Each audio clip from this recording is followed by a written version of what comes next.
Aujourd'hui, je vais parler de l'entraînement, comment on fait pour s'entraîner régulièrement. Je suis sûr que vous avez déjà pris des résolutions de fin d'année que vous n'avez jamais tenues pour l'année d'après. Vous vous êtes engagé, vous vous êtes inscrit dans une salle de sport avec un abonnement à l'année, vous en avez fait à peu près un mois et puis vous avez abandonné et vous avez laissé tomber, vous avez cru que le sport c'est pas pour vous, c'est fait pour des gens qui ont des aptitudes spéciales que vous n'avez pas, etc. Vous vous sentez inférieur. Alors je peux vous assurer que c'est faux. Et je suis passé par là aussi. À la base, j'étais pas du tout sportif. J'étais plutôt un geek. Et ça m'a pas empêché de faire du triathlon, des trails, des Ironman et tous ces genres de trucs il y a une dizaine d'années. Aujourd'hui, je fais beaucoup moins de sport. À ce que vous pouvez voir, je suis juste en train de monter une petite côte. Mais je continue à m'entraîner régulièrement et j'ai toujours cette flamme, cette motivation et cette passion pour la nature, courir dehors, tout ça, faire du vélo. En montagne et ce genre de trucs. Donc c'est ça qui m'a toujours motivé. Donc le secret, si vous voulez faire du sport, c'est d'avoir une activité qui vous passionne, qui vous motive. Donc il n'y a que comme ça que vous allez tenir le rythme. Donc le truc c'est que quand vous débutez, vous êtes un peu dégoûté parce que c'est très difficile. Vous avez beaucoup de courbatures, votre corps en fait réagit finalement avec beaucoup de violence au stress que vous lui infligez. Il vous donne des signaux pour vous dire que vous êtes en train de faire quelque chose de difficile, quelque chose de pas normal.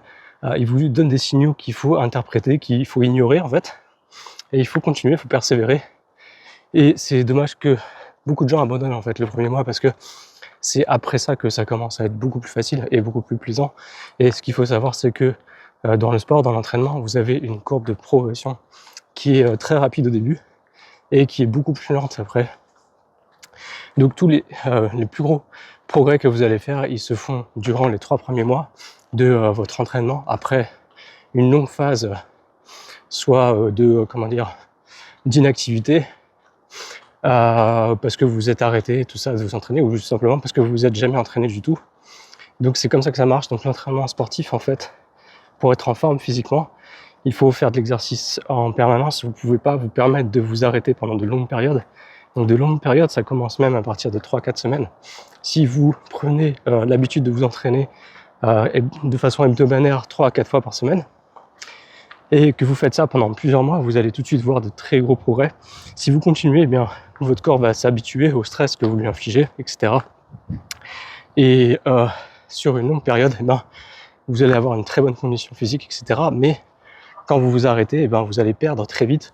Si vous vous arrêtez plus de 3 semaines, vous revenez pas tout à fait au niveau 0, bien sûr, mais quand vous allez reprendre l'entraînement, vous allez de nouveau avoir des courbatures, vous allez avoir vos muscles en fait qui se sont finalement relâchés, qui se sont habitués au confort que vous leur avez donné pendant seulement quelques semaines, et donc vous avez un peu perdu le bénéfice de vos entraînements. Donc en fait, le truc c'est que pour avoir une bonne condition physique, c'est indispensable d'avoir une routine, de la discipline et de la régularité dans l'entraînement, et ça c'est indispensable. Si vous n'en avez pas, vous aurez du mal à vous entraîner, parce que chaque fois que vous allez vous arrêter et que vous allez reprendre, déjà pour reprendre, vous allez devoir retrouver un nouvel élan de motivation, celui que vous aviez trouvé à la fin de l'année par exemple. Alors ça peut paraître stupide, mais c'est genre d'occasion en fait, ça peut stimuler des motivations, tout ça pour démarrer quelque chose comme ça.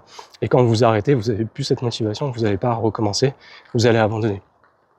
Donc le secret c'est de trouver des petits points comme ça qui peuvent vous motiver, et c'est à vous de trouver en fait, ça va dépendre de vous, de ce qui vous motive, ce genre de choses. Donc par exemple, moi ce qui me motivait pas mal, c'était de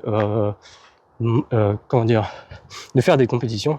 Alors pas trop pour l'objectif de performance, mais un petit peu quand même pour le dépassement de soi et tout ça, mais aussi parce que ça faisait une superbe motivation en fait. Ça, dans le calendrier en fait, ça m'obligeait en fait à m'entraîner toutes les semaines, ça me forçait à avoir cette routine d'entraînement. Donc par exemple, en début d'année en fait, je choisissais une course à faire dans l'année, je choisissais une, même plusieurs courses. Donc si vous faites de la course à pied par exemple, vous pouvez décider de faire un petit 10 km pour commencer, ou même moins que ça, un 5 km ou peu importe en fait, un objectif qui vous paraît aujourd'hui pas vraiment réalisable aujourd'hui, mais si vous vous entraînez, vous pensez que vous pouvez y arriver. Donc vous allez vous définir comme ça un objectif qui est ni trop peu ambitieux, ni trop ambitieux. Donc quelque chose qui vous challenge, ni trop peu. Et donc si vous faites ça par exemple en début de saison, au printemps, et ben vous allez déjà vous trouver les 3 premiers mois de l'hiver, vous allez vous entraîner régulièrement, vous allez avoir une motivation pour le faire.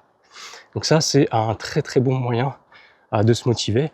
Et si en plus de ça, vous vous inscrivez dans un club et vous allez avoir un effet de groupe, dans un club, vous allez avoir des créneaux d'entraînement qui sont rigides, tout ça, qui sont fixes. Et vous allez avoir un effet de groupe qui fait que si vous venez pas et tout ça, eh bien, alors il va rien se passer, mais en fait, dans votre tête, vous allez vous dire que vous êtes engagé et ça va vous stimuler, ça va vous motiver pour avoir la discipline qui est nécessaire au démarrage. Et au démarrage seulement, une fois que vous vous entraînez pendant, vous avez passé les 2-3 premiers mois de cette phase, en fait, eh bien, vous allez avoir beaucoup plus de plaisir et ça va être beaucoup plus facile. Votre corps, il sera adapté en fait au stress que vous lui infligez et ça, vous allez avoir beaucoup plus de plaisir. Et si vous n'en avez pas, probablement il faut changer d'activité ou changer de mode d'activité, tout ça, mais vous pouvez pas, de long terme, faire quelque chose que vous n'aimez pas, ça ne marchera pas. Il faut trouver un sport que vous aimez.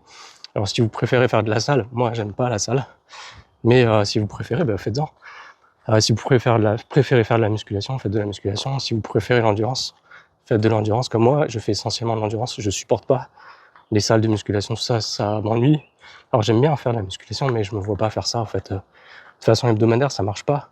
Ça, pour moi, ça me stimule pas du tout. Et donc j'aime bien quand même faire de la musculation là à la fin de mon exercice.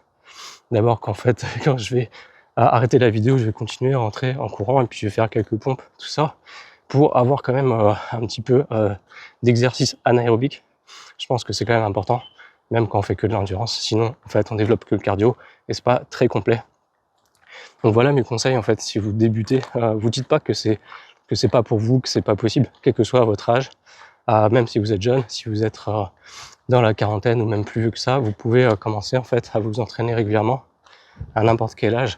Et vous dites pas que il y a des gens qui sont nés doués pour ça, ça n'existe pas. Il y a personne qui est doué naturellement pour le sport, ça n'existe pas nulle part. Et c'est un mythe qu'on a quand on est débutant, quand on n'a jamais fait de sport et qu'il faut absolument en fait éradiquer de votre tête. Et c'est vrai en fait dans beaucoup de domaines, pas que dans le sport.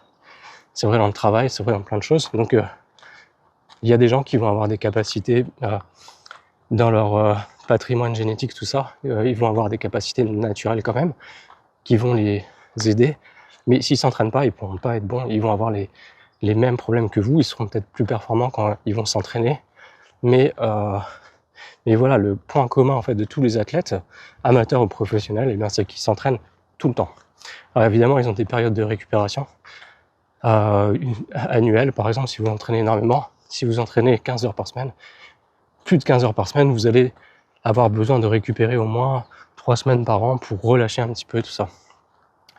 Et pour éviter les risques de surentraînement, mais si vous débutez, pour moi, en fait, les risques de surentraînement sont limités. Ça arrive quand vous commencez à vous entraîner très sérieusement.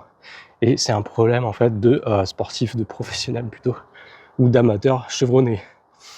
Donc ça vous concerne pas vraiment si vous regardez cette vidéo, du moins ça dépend vraiment de votre niveau. Faites quand même attention. Mais voilà, donc j'espère que ça vous a été utile. N'hésitez pas à vous abonner à ma chaîne. Je fais régulièrement aussi des podcasts de ce genre-là, des vidéos de ce genre-là sur le sport, sur d'autres thèmes que la chaîne principale. Le thème de ma chaîne, c'est plutôt le DevOps, l'informatique, la tech, les startups, tout ça. Mais voilà, je fais aussi des petits speeches comme ça. Si ça vous plaît, n'hésitez pas à me le signaler en likant la vidéo. À bientôt. Ciao.